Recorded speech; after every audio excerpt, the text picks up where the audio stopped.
Welcome to next hub. ఈరోజు అంటే 10వ తేదీ ఉదయం జరిగినటువంటి పరిణామాలు చాలా తీవ్రంగానే ఉన్నాయి. భారత్ పాకిస్తాన్ పూర్తి స్థాయిలో యుద్ధానికి సన్నద్ధమైనట్టుగా కనిపిస్తుంది. మరోవైపు పాకిస్తాన్ ప్రధానమైనటువంటి వైమానిక స్థావరాల మీద కనీసం 4-5 ప్లేసెస్లో భారత్ గట్టి దాడులు చేసింది. పాకిస్తాన్ ఆర్మీ బోర్డర్ దిశగా కదులుతున్నట్టుగా ఒక గంట సేపు క్రితం జరిగినటువంటి ప్రెస్ కాన్ఫరెన్స్లో డిఫెన్స్ ప్రతినిధులు విలేకరులని అడ్రస్ చేశారు. ఈ సందర్భంగా వారు చెప్పినటువంటి దాని ప్రకారం పాకిస్తాన్ ఆర్మీ బోర్డర్ దిశగా కదులుతూ ఉంది. ఇప్పుడున్నటువంటి పరిస్థితుల్లో చాలా ఉద్రిక్త భరితమైనటువంటి వాతావరణం మనకు స్పష్టంగా కనిపిస్తూ ఉంది. భారత్ ఇప్పటి వరకు పూర్తి స్థాయి పైచే సాధించినప్పటికీ కూడా IMF ద్వారా రుణాన్ని శాంక్షన్ చేయించుకున్నటువంటి పాకిస్తాన్ ఏ రకంగా ముందుకు వస్తుంది, రుణం శాంక్షన్ చేయడంలో IMF యొక్క ఉద్దేశం ఏమిటి, దీని వెనక భారత్ వ్యతిరేక కుట్రలు ఏమైనా ఉన్నాయా, ఈ అన్ని కోణాలు కూడా చూడాల్సినటువంటి పరిస్థితి ఉంది. భారత్ కూడా మరోవైపు వరుసగా సమావేశాలు నిర్వహిస్తోంది. అజిత్ దోవల్ ప్రధానమంత్రి మోడీతో సమావేశమయ్యారు. అంత క్రితం మోడీ త్రివిధ దళాధిపతులతో సమావేశమయ్యారు. చాలా కఠినమైనటువంటి నిర్ణయాలు తీసుకుంటున్నట్టుగా సమాచారం తెలుస్తుంది. అన్ని దేశాలు ఒకవైపే ఉన్నప్పటికీ కూడా భారతదేశం తాను ఏదైతే స్టాండ్ తీసుకుందో ఆ స్టాండ్ ప్రకారమే ముందుకెళ్లే పరిస్థితులు కనిపిస్తున్నాయి. ఎటువంటి పరిస్థితుల్లోనూ వెనక్కి తగ్గేది లేదు అనేటటువంటి దృఢ సంకల్పాన్ని అటు ప్రధానమంత్రి మోడీ కానీ, అమిత్ షా కానీ, అజిత్ దోవల్ కానీ, జయశంకర్ కానీ వీళ్ళందరూ కూడా చాలా స్పష్టమైనటువంటి విధానంతో ముందుకెళ్తున్నట్టుగా కనిపిస్తుంది. ఈ అంశాల మీద మనతో మాట్లాడడానికి రిటైర్డ్ స్క్వాడ్రన్ లీడర్ పాదోపతి కాళిదాస్ గారు మనతో ఉన్నారు ప్రస్తుతం. వారితో మాట్లాడి ఇవాళ జరిగినటువంటి అటాక్స్, పాకిస్తాన్ చేస్తున్నటువంటి తప్పుడు ప్రచారం, అలాగే ఇప్పుడు మనం ఇంట్రోలో చెప్పినటువంటి అంశాలు ఆయనతో మాట్లాడి తెలుసుకునే ప్రయత్నం చేద్దాం. కాళిదాస్ గారు నమస్కారం. నమస్కారం అండి. జై. మీరు ఎయిర్ ఫోర్స్లో చాలా కీలకమైనటువంటి బాధ్యతలు నిర్వహించారు.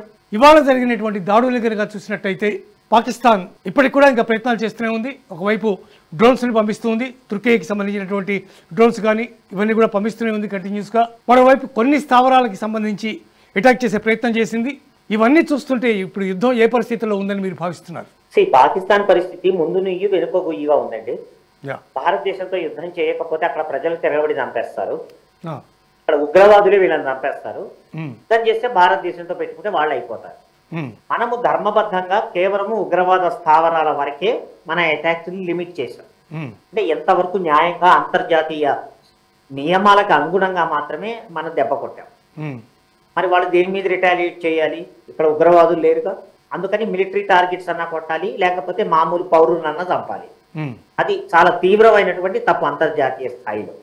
కానీ వాళ్ళకి వేరే ఆప్షన్ లేదు. చేతులు ఎత్తేసి లొంగిపోవటం. ఇప్పుడే వార్తలు చూస్తున్నాను, మీరు గనక మా మీద అటాక్ చేయకపోతే మేము లొంగిపోతాము, మేము చర్చలకు వస్తామన్న డైలాగ్స్ వస్తున్నాయి వాళ్ళ దగ్గర నుంచి. అంటే ఎంత నీచమైన జాతి అంటే ఆ దౌర్భాగ్యులు, అందితే జుట్టు లేకపోతే కాళ్ళు. సో అందుకని వాళ్ళు డెస్పరేట్ గా ఏమీ చెయ్యలేక ఏదో ఒకటి చెయ్యాలి. కాబట్టి 2 రోజుల నుంచి జమ్మూ కాశ్మీర్ నుంచి సరిహద్దు రాష్ట్రాలైనటువంటి రాజస్థాన్ దాకా మొదట 15 చోట్ల డ్రోన్స్, మిజైల్స్ తో అడ్డుకున్నారు. వాళ్ళు అటాక్ చేశారు. వాటిని మన అద్భుతమైనటువంటి ఎయిర్ డిఫెన్స్ వ్యవస్థ సర్వనాశనం చేసేసింది, ఫ్లాప్ అయిపోయారు. మళ్ళా నిన్న కూడా 26 చోట్ల ప్రయత్నించారు. ఇదే విధంగా మన ఎయిర్ డిఫెన్స్ వ్యవస్థ వాళ్ళని నిర్వీర్యం చేసింది. వాళ్ళు ఈ అటాక్స్ చేసినందుకు ప్రతి దాడుల కింద మనకి హక్కు ఉంది. కాబట్టి మన డ్రోన్స్, మన యుద్ధ విమానాలు, అంటే ఏ ఆయుధాలు వెళ్ళాయో తెలీదు, మన దగ్గర నుంచి అఫెన్సివ్ అటాక్ అయ్యి వాళ్ళకి 6-7 విమానాశ్రయాలలో ఎంత తీవ్రమైన దెబ్బన తగిలి ఉండొచ్చు. కానీ చాలా తీవ్రమైన దెబ్బ తగిలే వాళ్ళు మేము చర్చలు అంటున్నారు. సో మనము వాళ్ళు చేసే ఎటువంటి అటాక్ నైనా మనం తిప్పి కొడుతున్నాము. మనం ఎప్పుడు ఎలా తలుచుకుంటే వాళ్ళని అటాక్ చేస్తున్నాము, వాళ్ళ వల్ల కావట్లేదు. అంటే మన ఎయిర్ డిఫెన్స్ కి వాళ్ళ ఎయిర్ డిఫెన్స్ కి యుద్ధం జరిగి వాళ్ళ ఎయిర్ డిఫెన్స్ చిత్తుగా ఓడిపోయింది. మన అఫెన్సివ్ ని తట్టుకునే స్థితిలో లేదు. మనకున్న బలంలో ఈ రోజుకి మనం కేవలం 20% మాత్రమే సినిమా ట్రైలర్ చూపించాము. ఇంకా 40-50-60% ట్రైలర్ చూపిస్తే 5-6 రోజుల్లో పాకిస్తాన్ కుదేలేకపోతుంది. వాళ్ళ మీద మనం అటాక్ చేసినటువంటి అటాక్ లో అత్యంత ప్రధానమైనటువంటి వాళ్ళ యొక్క ఎయిర్ బేసెస్ దాంట్లో ప్రధానంగా ఉన్నట్టుగా కనిపిస్తున్నాయి. రహీం కానీ, యార్ ఖాన్ కానీ, అట్లాగే చక్రాలు కానీ, ఇటువంటి ప్రధానమైనటువంటి ప్లేసెస్ అన్నింటిలో కూడా వాళ్ళ యొక్క వైమానిక స్థావరాలు ఏవైతే ఉన్నాయో వాటిని ధ్వంసం చేసినట్టుగా సమాచారం ఇప్పటి వరకు తెలుస్తూ ఉంది. మరోవైపు పాకిస్తాన్ మనకి సంబంధించినటువంటి కొంత ప్రధానమైనటువంటి ఎయిర్ బేస్లో 1-2 చోట్ల దాడులు చేశాం, అలాగే S-400ని దెబ్బ కొట్టామని చెప్పి పాకిస్తాన్ ప్రచారం చేస్తూ ఉంది. అంతా అబద్ధం అండి. Ministry of external affairs and army and air force briefing చూసాము. వాళ్ళు ఏదైతే సూరత్ గఢ్ అండ్ సిర్సా మీద కొట్టారో ఆ ఫొటోస్ కూడా, ఆ రన్వేస్ కూడా చూపించాము. ఎన్నింటికి ఫోటోలు చేశాము అన్నది కూడా చూపించాము. వీళ్ళు ఈ దౌర్భాగ్యులు పిచ్చి పిచ్చి ప్రచారాలు చేస్తున్నారు. ఇవంతా ఎందుకంటేనంటే అండి, కేవలం వాళ్ళ ప్రజల చెవిలో పూలు పెట్టడానికి మాత్రమే. ఎందుకంటే మతోన్మాద మూర్ఖులు వాళ్ళ దేశ ప్రజలు, వాళ్ళకి మతి భ్రమించింది ఏమీ లేదు. అక్కడ భారతదేశం కాదు, మేము యుద్ధం చేస్తోంది జిహాదీ హిందువుల పైన అన్న బిల్డప్ ఇస్తున్నారు. అదే మూర్ఖత్వపు నీచపు ఆలోచన పాకిస్తాన్ ప్రభుత్వం ఉన్నది. ఇది ఒక తీవ్రమైన అంతర్జాతీయ స్థాయిలో జరుగుతున్న మత కల్పనమే తప్ప వాళ్ళ ఉద్దేశంలో ఏదో వాళ్ళకు ఒక టార్గెట్ ఉంది, మనకు టార్గెట్ ఉంది అన్న దేనిలో లేరు. కేవలము వాళ్ళ ప్రజల దృష్టి మరలించడానికి భారతదేశమే చాలా దొంగ, భారతదేశం చాలా నీచమైన దేశము, వాళ్ళంతటా వాళ్ళే మనల్ని అటాక్ చేశారు, మనకి పెహల్గావ్కి సంబంధం లేదు. ఈ పిచ్చి బుకాయింపు, మూర్ఖత్వపు దౌర్భాగ్యపు బుకాయింపుతోనే వాళ్ళు గత 40 ఏళ్లుగా 50 ఏళ్లుగా బ్రతుకుతున్నారు. వచ్చే 5000 సంవత్సరాల వరకు కూడా వాళ్ళు అలాంటి స్థితిలోనే ఉంటారు. ఎట్టి పరిస్థితిలో వాళ్ళ బుద్ధి మారదు. ఇదే అవకాశము అంతర్జాతీయ పరంగా మనకి విపరీతమైన మద్దతు లభిస్తోంది. చిట్ట చివరి ఉగ్రవాదిని కూడా మనం వదలకూడదు. ఇప్పుడు వాళ్ళు చెప్తున్నారంటే మనం అటాక్ చేసినటువంటి ప్లేసెస్ ఏవైతే ఉన్నాయో, ఇందాక నేను చెప్పినట్టుగా యార్ఖాన్ కానీ, అట్లాగే రహీం కానీ, ఆ తర్వాత చక్రాల్ కానీ, మురీద్ కానీ, ఇవన్నీ ఎంత ఇంపార్టెంట్ ప్లేసెస్ వాళ్ళకని భావించాల్సి ఉంటుంది. ఉంటాయి. అదే మన దగ్గర ఉన్న బేసెస్ లేవు, వాళ్ళకి ఒక 10-15 దాకా ఉన్నాయి. అసలు ఎయిర్ బేసెస్ మీద దెబ్బ కొడుతున్నాము, ఎయిర్ డిఫెన్స్ మీద దెబ్బ కొడుతున్నాము అంటే అర్థం ఏమిటంటే, రేపు మనము మన యుద్ధ విమానాలు కానివ్వండి, మన మిసైల్స్ కానీ అటాక్ చేస్తే దానికి కౌంటర్ ఇవ్వటానికి వాళ్ళ యుద్ధ విమానాలు గాలిలో తేలే అవకాశం లేకుండా ముందస్తుగానే దెబ్బ కొడతాం. ఇది యుద్ధ తంత్రంలో మొదటి అధ్యాయం దాదాపుగా. కనుక వాళ్ళు అలా చూస్తూ కూర్చుంటారు. ఏం చేయగలం? ఎయిర్ సుపీరియారిటీ అంటారండి. ఎయిర్ సుపీరియారిటీ రావాలి అంటే ఎయిర్ డిఫెన్స్ ను కొట్టాలి. వాళ్ళ యుద్ధ విమానాలు డ్రోన్స్ టేక్ ఆఫ్ కాకుండా ముందే కొట్టలేదండి. ఎక్కడెక్కడి నుంచి అయితే వాళ్ళ యుద్ధ విమానాలు డ్రోన్స్ టేక్ ఆఫ్ అవుతున్నాయో తెలిసి, స్పష్టమైనటువంటి ఇంటెలిజెన్స్ తో చూసి, చాలా క్యాలిక్యులేటెడ్ గా కోలేటరల్ డ్యామేజ్ ఎట్టి పరిస్థితి. ఎందుకంటే ఇప్పుడు సామాన్య ప్రజలను వాళ్ళు చావు కొడుతున్నారని చెప్పి మనం కూడా సామాన్య ప్రజానీకం మీద బాంబులు వేస్తే వాడికి మనకి తేడా ఏముంది?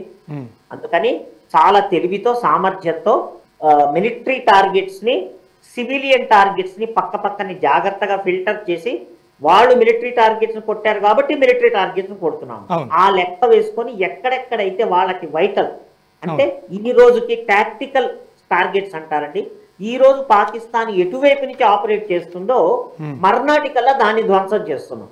అందులో భాగంగానే 2 రోజులు నడిచింది. అయితే మళ్ళా చీఫ్స్ అందరూ మీట్ అవుతున్నారు. ప్రధానమంత్రి స్వయంగానే నేతృత్వం వహిస్తున్నారు ఈ ఆపరేషన్ కి. చాలా గొప్ప విషయము. సో సమగ్ర నాయకత్వం అద్భుతమైన విషయంలో అజిత్ జోవల్ గారు, రాజ్నాథ్ సింగ్ గారు, ముగ్గురు చీఫ్స్, అన్నిటికన్నా అద్భుతమైన విషయం, గొప్ప విషయం, 130 కోట్ల మంది భారతీయుల ప్రతి గుండె చప్పుడు తుపాకీ దెబ్బలాగా మోగుతోంది. ఆ సంగతి పాకిస్తాన్ కి తెలుస్తోంది. ఇంకొక 3-4 రోజులు గనక ఇంకా తీవ్రతరం అయితే పాకిస్తాన్ కుదేలైపోతుంది. నేను చాలా టీవీ ప్రోగ్రామ్స్ లో చెప్పినట్టు, అందితే జుట్టు లేకపోతే కాళ్ళు, కాళ్ళ బేరానికి వచ్చారన్న వార్తలు వస్తుంది.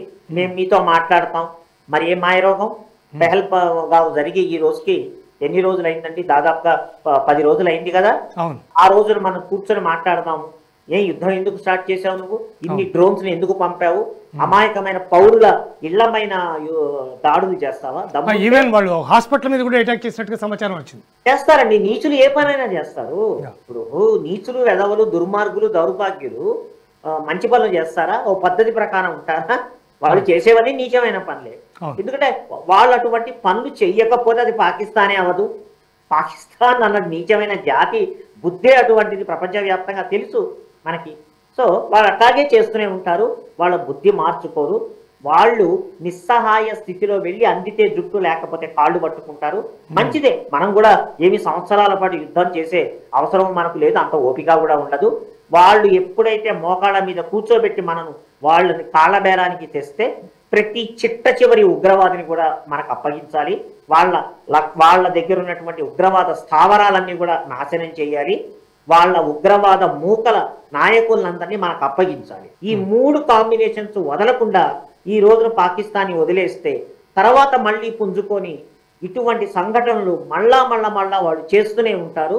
ఈ రోజున్న పరిస్థితిని అనుగుణంగా వాళ్ళ మెడలు వంచి ఉగ్రవాదాన్ని మొత్తాన్ని తుడిచిపెట్టేటట్టు మనం ప్లాన్ చేయాలి. వాళ్ళు ప్రధానంగా ఆపరేషన్ బన్యాన్ ఉల్ మర్సూస్ అనేటటువంటి పేరుతో ఇక నుంచి మేము అటాక్ చేస్తాము, దీన్ని మా స్వేచ్ఛకి సంబంధించినటువంటి అంశం ఇది అని చెప్పి వాళ్ళు ఒక స్టేట్మెంట్ కూడా ఇచ్చారు. మరి కూర్చొని మాట్లాడుకుందాం అన్న స్టేట్మెంట్ ఎందుకు ఇచ్చారు? స్క్రోలింగ్ అవుతుంది నేషనల్ న్యూస్ లో. అవును, వాళ్ళు అట్లాగే మాట్లాడతారండి. ఇప్పుడు వాళ్ళ ఏంటి దృష్టి మరలించాలి, కాసేపు కూర్చొని మాట్లాడుకుందాం అని చెప్పి వెనకాల నుంచి యుద్ధం కూడా చేస్తూనే ఉంటారు. వాడు కూర్చొని మాట్లాడుతున్నాడు అన్నంత మాత్రం చేత వాడు చేతులు కట్టుకొని మర్యాదగా ఒప్పుకుంటున్నాడు, వాడు ఒక మర్యాద పెద్ద మనిషి తరహాలో మాట్లాడుతున్నాడు అని కనుక నమ్మితే మన పప్పులో కాలేసినట్టే. సో ఆ జాతి మారదు, వాళ్ళ బుద్ధి మారదు. భారతదేశం మా ఆగర్భ శత్రువు అన్నది నరనరన వాళ్ళ విషం నిండిపోయింది. పుట్టి చిన్న చిన్న పిల్లలు కూడా నూరిపోస్తున్నారు. కనుక ఈ రోజున మనం ఏ పందా మనం అనుసరిస్తున్నామో అదే పందా అనుసరించి మన టార్గెట్ ఏమిటి? వాళ్ళ సైన్యాన్ని అటాక్ చేయాలని కాదు, ప్రజల్ని అటాక్ చేయాలని కాదు, కేవలము ఉగ్రవాదుల్ని అటాక్ చేయడానికి. సో ఆ ఉగ్రవాదుల్ని అటాక్ చేస్తే మేము మీ మిలిటరీని అటాక్ చేస్తామని వాళ్ళు కౌంటర్ అయితే కౌంటర్ గా మీ మిలిటరీ, మీ వైమానిక స్థావరాలు ఇంకా చాలా ఉన్నాయి మన దెబ్బకి. మనం చిన్న ట్రైలర్ చూపించాం, వాటన్నిటినీ లేపేస్తాం అని చెప్పి స్పష్టమైన మెసేజ్ ఇచ్చాము. పట్టు ఎట్టి పరిస్థితుల్లో మన ఆబ్జెక్టివ్ ఒకటే, ఉగ్రవాదము అనేది పాకిస్తాన్ భూభాగం మీద ఒక్క ఉగ్రవాది కూడా ఉండకూడదు, ఒక్క ఉగ్రవాద శిబిరం కూడా ఉండకూడదు, ఒక్క ఉగ్రవాది నాయకుడు పారిపోకుండా ఉండకూడదు. అదే మన ఆబ్జెక్టివ్, దాన్ని సాధించి తీరాలి. నేవీ ఇంకా ఇంతవరకు పూర్తి స్థాయిలో రంగంలోకి దిగినట్టుగా కనిపించట్లేదు. ఐఎన్ఎస్ విక్రాంత్ పూర్తిగా తయారుగా ఉన్నప్పటికీ కూడా, అంటే కరాచీ ఈ పోర్టుని నాశనం చేశాము అని చెప్పి వార్తలు వచ్చినప్పటికీ కూడా పూర్తిగా ధృవీకరణ కాలేదు. దానికి సంబంధించి కొన్ని విజువల్స్ వచ్చినాయి, కానీ దాన్ని పూర్తిగా ఇది నిజం జరిగింది అనే విషయాన్ని ఇటు భారత ప్రభుత్వం ధృవీకరించలేదు. అలాగే పాకిస్తాన్ నుంచి కూడా ఇటువంటి స్టేట్మెంట్ కూడా దానికి రాలేదు. నిజంగానే ఐఎన్ఎస్ విక్రాంత్ నుంచి కనుక అటాక్ వార్తా కథనాల్లో అత్యుత్సాహం హడావిడి ఉంటూనే ఉంటుంది. ఏదైనా ఇంపార్టెంట్ అయితే ముఖ్యంగా ప్రభుత్వ వర్గాలు ఎవ్రీడే బ్రీఫింగ్ ఇస్తున్నాయి కదా వాళ్ళు కరెక్ట్ గా. కాకపోతే వార్తా సంస్థల్లో సోషల్ మీడియాలో చాలా నడుస్తుంటాయి, అందులో కన్ఫర్మేషన్ ఉండదు, లేదా పాకిస్తాన్ అన్న ఒప్పుకోవాలి. అక్కడ మోహరించి పెట్టారు 2-3 రకాలుగా. ఇతర దేశాల నుంచి సపోర్ట్ యుద్ధ నౌకలు వస్తే వాటిని ఆపటానికి, లేదా పూర్తి స్థాయిలో మనం యుద్ధం చేస్తే పాకిస్తాన్కి అందేటువంటి పెట్రోల్, డీజిల్, లాజిస్టిక్స్ ఇతర ముస్లిం కంట్రీస్ నుంచి లాకుండా ఇవి రెండు అడ్డుకోవటానికి అక్కడ పెట్టారు. ఆ సంగతి పాకిస్తాన్కి తెలుసు. పాకిస్తాన్ మెడ చుట్టూ ఉచ్చు బిగించుకుంటుంది రోజు రోజుకి. కేవలము మేకపోతు గాంభీర్యంతోనే వాళ్ళ దగ్గర ఉన్నటువంటి ఈ చైనా, టర్కీ ఆట బొమ్మలతో వాళ్ళు ఒక చిన్న ఆట ఆడుతున్నారు. భారతదేశం కనుక పూర్తి స్థాయిలో విరుచుకుపడి ఉగ్రవాద శిబిరాలని దానిని రక్షించడానికి మీరు మా మిలిటరీ స్థావరాల మీద ఇంకా చాలా నిస్సిగ్గుగా, అసహ్యంగా, అమానవీయంగా సామాన్య పౌరుల ఇళ్ల మీద ప్లస్ దేవాలయాలు, మత విద్వేషాలను చెడగొట్టేటట్టు చేస్తున్నారు. దానికి తగిన మూల్యం చెల్లించుకుంటారు. చూద్దాం ఏందో. నిన్నటిదాకా పాకిస్తాన్ స్థానిక డొమెస్టిక్ ఎయిర్లైన్స్ అన్ని కూడా తిరుగుతూనే ఉన్నాయి. చాలా వరకు భారతదేశాన్ని ఇబ్బంది పెట్టే ప్రయత్నం చేశారు వాటి ద్వారా. ఎందుకంటే కాస్త భారీ స్థాయి మిసైల్స్ కానీ ఏమన్నా విధ్వంసక క్షిపణులు కానీ ప్రయోగిస్తే, ఒకవేళ అది ఏదైనా ఒక ప్రయాణికులతో ఉన్నటువంటి ఒక విమానానికి దేనికైనా డొమెస్టిక్ ఫ్లైట్ కనుక తగిలితే, ఒకవేళ ఇంతమంది మా విమానాన్ని కూల్చేశారు, దీంట్లో 300 మంది ఉన్నారు, 200 మంది ఉన్నారు, దాడి చేశారు భారత్ అని చెప్పడానికి వాళ్ళు ప్రయత్నం చేశారు నిన్నటిదాకా. ఆ విషయాన్ని ప్రెస్ కాన్ఫరెన్స్లో నిన్న డిఫెన్స్కి సంబంధించినటువంటి అధికారులు చాలా స్పష్టంగా దాన్ని మనకి చూపించడం కూడా జరిగింది. అయితే హఠాత్తుగా ఉన్నట్టుండి ఇవాళ ఉదయం మొత్తం డొమెస్టిక్ ఫ్లైట్స్ అన్ని కూడా ఆపేస్తూ విమానాశ్రయాలన్నీ క్లోజ్ చేస్తూ నిర్ణయం తీసుకున్నారు. కారణం ఏమై ఉంటుందని మీరు భావిస్తున్నారు? అంటే మన వాళ్ళు చెప్పుకుంటారు, మిగతా ఎయిర్లైన్స్, మిగతా వాళ్ళ ఇతర దేశాలకి ఎక్కువగా ఈ ప్రాంతాల్లో ఎగిరే వాడికి మన దగ్గర నుంచి ఇన్ఫర్మేషన్ వెళ్ళి ఉంటుంది. మేము చాలా తీవ్రమైన యుద్ధంలో, లేదా ఇది ఇంకా తీవ్రతరం అవుతుంది, మా తరఫున గగనతలాన్ని ఉపయోగించుకొని పాకిస్తాన్ టార్గెట్ చేస్తాము, మా మిజైల్స్ కానీ ఇతరత్ర. అందులో పొరపాటున మీ ఎయిర్లైన్స్ ప్రయాణికులు ఉన్నవైతే మీకు చాలా రిస్క్ ఉంటుంది, వదిలేయండి మన దగ్గర వెళ్ళి ఉంటుంది. లేదా మనం ఆల్రెడీ అనౌన్స్ చేసాం, యుద్ధం అంటూ యుద్ధ వాతావరణంలో ఉన్నప్పుడు ఏ దేశమైనా వాళ్ళ గగనతలాన్ని మూసేయాలి. అనవసరంగా థర్డ్ పార్టీకి, మూడో దేశానికి చెందిన వాళ్ళు రాకూడదు. ఇది మినిమం యుద్ధ నీతి. ఒకవేళ అలా చెయ్యకుండా ఉంటే నెపం పాకిస్తాన్ మీద కూడా ఉంటుంది. ఆ సంగతి తెలిసి భారతదేశం వాళ్ళ నీచమైన కుట్రని బహిర్గతం చేసిందని అన్ని మూసుకొని గగనతలాన్ని మూసేశారు. నిజానికి దాన్ని అడ్డం పెట్టుకునే వాళ్ళు 2 రోజులు కూడా భారత్ భారీ అటాక్ చేయకుండా అడ్డుకున్నారని భావిస్తున్నాం. అంతే, దాదాపుగా అంతే కదా. ఇప్పుడు వాళ్ళకి భారతదేశంతో యుద్ధం చేయాలని ఉంది, కానీ చెయ్యలేదు. అంటే పాండవుల్ని ఎట్లాగైనా అంతమొందించాలని దుర్యోధనుడు చిట్ట చివరి రోజు వరకు పన్నాగాలు పన్నుతున్నాడో చివరికి తొడలు విరిగి చచ్చిపోయాడో అదే విధంగా పాకిస్తాన్ పరిస్థితి ఉంది. ఇప్పుడు తుర్కియాకి సంబంధించినటువంటి డ్రోన్స్ అన్ని కూడా వాళ్ళు చాలా వరకు వాళ్ళు వాడుతున్నారు. ప్రధానంగా వాటి కెపాసిటీ 5.5 kgs వరకు మాత్రమే అవి తీసుకొస్తాయి అని చెప్పి చెప్తున్నారు. దీని గురించి మీకు ఏమైనా ఐడియా ఉందా వాటికి సంబంధించి? 5 kg కాదు కానీ ఒక 20-25 kg వరకు కూడా మోసుకెళ్లే చిన్న డ్రోన్స్ ఉన్నాయి. అన్ని మరి చైనా, టర్కీ ముష్టి వేసి ఉంటాయి. వీళ్ళు కొనేంత డబ్బు వీళ్ళకి ఎక్కడుంది? కిలో 700 రూపాయలు పెట్టి గోధుమ పిండి కొనుక్కునే పరిస్థితిలో లేరు. వీళ్ళ మొహాలకి, వీళ్ళ బోడి మొహాలకి వాళ్ళు 700 అన్ని పెద్ద డ్రోన్స్ కొంటా ఎప్పుడో ఇచ్చి ఉంటారు. కొన్ని డ్రోన్స్ కొన్ని సప్లై చేసి ఉంటారు. ఉన్నది వాడుతున్నారు వాళ్ళు ఉన్నంత వరకు. మనలాగా రీసెర్చ్ ప్రొడక్షన్ అంటూ ఏమీ లేదు. ఉన్నంత వరకు వాడుతున్నారు. లేదా దొంగతనంగా మరి చైనా కానీ టర్కీ కానీ గత 5-6 రోజుల్లో ఏమన్నా, అందుకోసమే మన ఐఎన్ఎస్ విక్రాంత్ అవన్నీ అక్కడ ఉన్నాయి. పాకిస్తాన్కి ఇతరత్ర సైనిక సామగ్రి అవి రాకుండా ఉండటానికి అడ్డుకోవటానికే ఉన్నాయి అక్కడ మన. సో మరి వాళ్ళ దగ్గర ఉన్నవన్నీ వాడేస్తున్నారా లేకపోతే ఇంకేదైనా రహస్యంగా వస్తున్నాయా అన్నది చూడాలి. అంటే ప్రధానంగా కొంతమంది అంటే ఎక్స్పర్ట్స్ చెప్తున్నది ఏంటంటే కొన్ని వందల సంఖ్యలో డ్రోన్లను పంపించడం ద్వారా ఇండియాని కన్ఫ్యూజ్ చేయడం వాళ్ళ యొక్క ప్రధానమైనటువంటి లక్ష్యంగా ఉంది అని చెప్పి చెప్తున్నారు. కన్ఫ్యూజన్ ఏం లేదండి. యుద్ధ తంత్రాల్లో స్వామ్ డ్రోన్స్ అంటారు. 1, 2, 3 కాకుండా ఒకేసారి 60, 70, 100 బార్డర్ చుట్టూ చేస్తే వాళ్ళ ఉద్దేశం ఏంటి? అందులో కేవలము బాంబులే కాదు, కొన్ని చోట్ల ఎలక్ట్రానిక్ సెన్సార్స్ ఉంటాయి, కెమెరాలు ఉంటాయి. సో కేవలము లోపలికి వచ్చి మన గ్రౌండ్ లో ఏమేమి, ఎందుకంటే వాళ్ళ దగ్గర శాటిలైట్ టెక్నాలజీ లేదు, చైనా ఎంతవరకు ఇస్తుందో తెలీదు. అవి లేనప్పుడు అక్కడ మన మోహరింపులు ఎలా ఉన్నాయి ఇవన్నీ తెలుసుకోవడానికి కూడా కొన్ని డ్రోన్స్ ను పంపిస్తారు వాళ్ళు. వాళ్ళ దగ్గర ఉన్నవన్నీ, కన్ఫ్యూజన్ ఏమీ లేదు, యుద్ధ తంత్రంలో ఒక భాగమే. శత్రువు ఏది చేసినా మనం సర్వసన్నద్ధంగా ఉంటాము, పెద్ద కన్ఫ్యూజన్ ఏమీ లేదు. అందులోనూ పాకిస్తాన్ లాంటి బచ్చా కంట్రీ మనకి పెద్ద కన్ఫ్యూజన్ ఇచ్చే ఏం లేదు. కాకపోతే అబ్జర్వ్ చేస్తే వాళ్ళ దగ్గర ఇన్ని డ్రోన్స్ ఉన్నాయా, ఇన్ని డ్రోన్స్ ని ఒకేసారి టార్గెట్ చేస్తున్నారు అన్నది వాళ్ళు కొంత ప్రొఫెషనలిజం చూపిస్తున్నారు. కానీ మన దెబ్బకి తట్టుకోలేరు వాళ్ళు. అంటే వాళ్ళ దగ్గర ఉన్న పూర్తి సైనిక సామర్థ్యం వాళ్ళు ఎంత వినియోగించినా at the end of the day భారతదేశంతో పై విజయం అవుతుంది, పై చేయ అవుతుంది. చైనా డిఫెన్స్ సిస్టమే టోటల్ గా వాళ్ళు ఏదైతే తీసుకున్నారో చైనా నుంచి డిఫెన్స్ సిస్టమ్ టోటల్ గా కొలాప్స్ అయిపోయినట్టుగా కనిపిస్తోంది. వాళ్ళు స్పష్టంగా అండి మన రష్యా దగ్గర నుంచి తీసుకున్న డిఫెన్స్ సిస్టము వాళ్ళ డిఫెన్స్ సిస్టమ్ ని సర్వనాశనం చేసేసింది. అది వాళ్ళకి చాలా గొప్ప శరాఘాతం. ఆ దెబ్బ నుంచి తట్టుకోలేకపోతున్నారు వాళ్ళు. అసలు వాళ్ళు ఎక్స్పెక్ట్ కూడా చేసి ఉండరు. దాదాపుగా ఏమైపోయిందంటే 1-sided మ్యాచ్ అయిపోయింది ఇక్కడ. ఆ సంగతి తెలిసి కాళ్ల బేరానికి మేము మాట్లాడుకుందాం అని చెప్పి చాలా దిగజారుడుగా మాట్లాడుతున్నారు. ఇన్ని ఎదవ పనులు చేసి మనం శిక్షించడంతో మొదలు పెడితే తప్పించుకోవడానికి చేతులు ఎత్తేస్తున్నారు. అందితే జుట్టు లేకపోతే కాళ్ళు వదలకూడదు వాళ్ళు. ఈవెన్ అమెరికా ఇచ్చినటువంటి F-16, F-17 ఇట్లాంటి విమానాలు కూడా ఫెయిల్ అయిపోయినాయి. అవి కూడా పెద్దగా ఇంపాక్ట్ చూపించినటువంటి పరిస్థితి లేదు. మనకి చాలా స్పష్టంగా అవి మనకి అందినాయి. స్టెల్త్ టెక్నాలజీ ఉన్నప్పటికీ కూడా మనం చాలా ఈజీగా వాటిని మనం ఫేస్ చేసి వాటిని కిందకి కూల్చేసినటువంటి సందర్భం ఉంది. ఎట్ ద సేమ్ టైం కొంతమంది ఎక్స్పర్ట్స్ చెప్తున్నారు ఏంటంటే పాకిస్తాన్లో ఉన్నటువంటి ఎవరైతే అధికారులు, కీలకమైనటువంటి అధికారులు ఉన్నారో వాళ్ళందరూ కూడా డబ్బులకి ఆశపడి వాళ్ళ దగ్గర ఉన్నటువంటి ఆ రకమైనటువంటి వ్యవస్థ వల్ల అందరూ లాలూచి పడిపోయి అత్యంత తక్కువ స్థాయి అంటే సెకండ్ హ్యాండ్, థర్డ్ హ్యాండ్ వాటిని చాలా డబ్బులు ఇచ్చి వాళ్ళు కొనుక్కున్నారు. అందువల్ల ఇట్లా ఉంది పరిస్థితి అనేటువంటి మాట కూడా మాట్లాడుతున్నారు. లంచగొండి అధికారులు ఒసామా బిన్ లాడెన్ ఎక్కడున్నాడు అన్నది అమెరికన్స్ ఎలా తెలిసింది? 10-15 ఏళ్ళు వెతికారు. One of the general, Pakistan general ఎక్కడో ఆస్ట్రేలియా, న్యూజిలాండ్ మధ్యలో ఉన్న ఒక ఐలాండ్ కొనుక్కునేంత డబ్బు తీసుకొని ఒసామా బిన్ లాడెన్ ఎక్కడున్నాడో వాళ్ళకి చెప్పి పారిపోయాడు వాడు దేశం వదిలి. సో పాకిస్తాన్ లో ఉన్నంత అవినీతి ప్రపంచంలో ఎక్కడా లేదండి. వాళ్ళు ఆ పని, వాళ్ళ దేశాన్ని ముంచే పని వాళ్ళే చేస్తారు. ఆ జాతి అటువంటిది. అందుకని వాళ్ళకి ఎటువంటి దేశభక్తి కానీ ఇవన్నీ లేదు. వాళ్ళకి వాళ్ళ స్వార్థమే ముఖ్యము. అందుకని వాళ్ళు నిజంగా పని చేసే ఉంటారు 99%. అందులో పెద్ద ఆశ్చర్యం.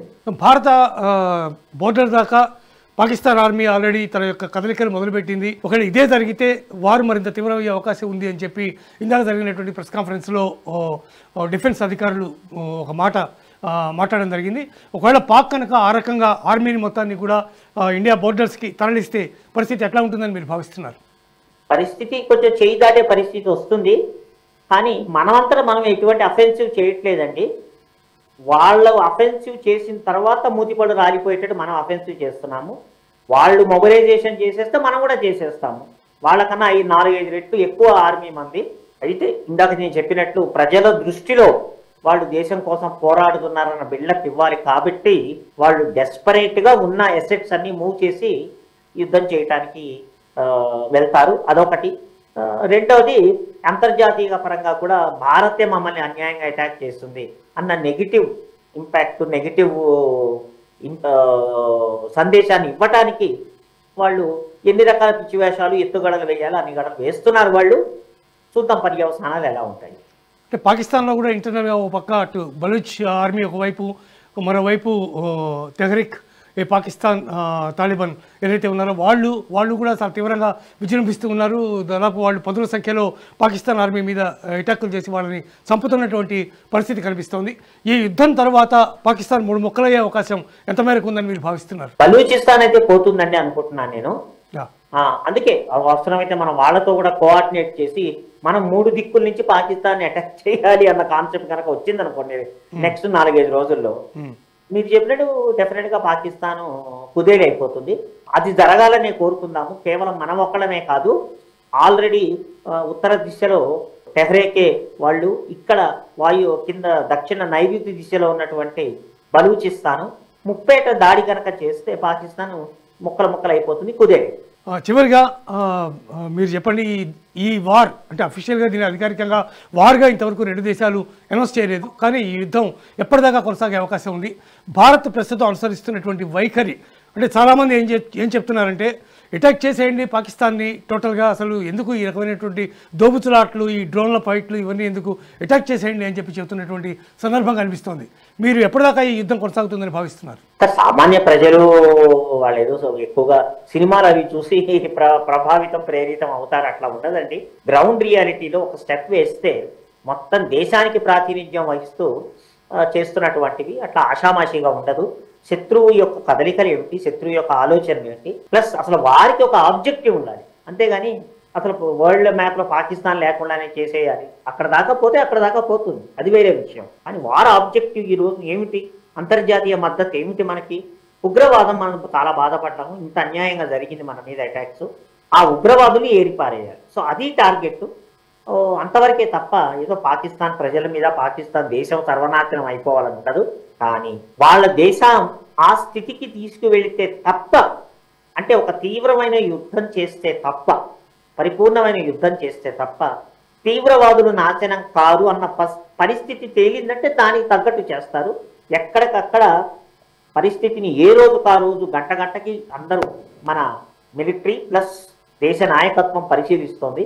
దానికి తగ్గట్టు, ఎందుకంటే మహా అనుభవజ్ఞమైనటువంటి వాళ్ళు ఉన్నారు, మోడీ గారు, జయశంకర్ గారు, అజిత్ దోవల్ గారు, మనం ముఖ్యంగా మిలిటరీ వెనకాల ఉన్నటువంటి 130 కోట్ల భారతీయులు, సిద్ధాంతాలు పక్కన పెట్టి దేశం కోసం ప్రభుత్వానికి మద్దతు ఇస్తున్నటువంటి రాజకీయ పార్టీలు అన్నీ కలిసి ఈ బలాన్ని ఇస్తే సరైనటువంటి యుద్ధ తంత్రాన్ని మనం రచిస్తాము.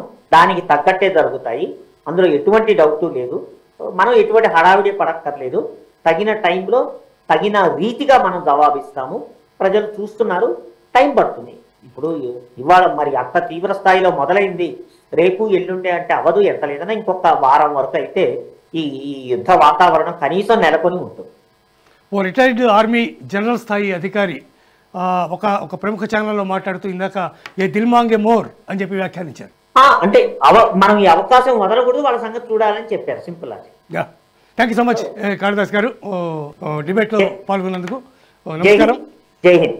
జై హింద్. కాళిదాస్ గారు చెప్తున్నటువంటి దాని ప్రకారం ఇంకొక వారం రోజులు బహుశా ఈ యుద్ధం కొనసాగే అవకాశం ఉంది. ఏ దిక్కు లేనటువంటి పరిస్థితుల్లోనే పాకిస్తాన్ ఈరోజు ఒకవైపు యుద్ధం చేస్తూనే వందలాదిగా డ్రోన్లని పంపిస్తూనే మరోవైపు చర్చలకి కూర్చుందామనేటటువంటి పిలుపునిస్తోంది అని చెప్పి ఆయన చెప్తూ ఉన్నారు. ఏదేమైనా ఉగ్రవాదాలు ఏరేవైతే లక్ష్యంగా ముందుకెళ్తున్నటువంటి భారత్ దాన్ని పూర్తయ్యే వరకు ఈ యజ్ఞాన్ని ఆపేది లేదు, కనిపించట్లేదు అని చెప్పి ఆయన చెప్తున్నారు. ఇది ఇవాల్టి డిబేట్. చూస్తూనే ఉండండి నేషనల్ స్టాప్ NHTV. నమస్కారం. ఈ వీడియో మీకు నచ్చినట్టయితే లైక్ చేయండి, 10 మందికి షేర్ చేయండి. అలాగే కామెంట్ల రూపంలో మీ అభిప్రాయాలను మాతో పంచుకోండి. Nationalist hub group of channels ను సబ్స్క్రైబ్ చేసుకుని తెలుగునాట జాతీయవాద జర్నలిజాన్ని ప్రోత్సహించండి. ఈ వీడియో కింద ఉన్న బెల్ ఐకాన్ పై క్లిక్ చేయడం మర్చిపోవద్దు.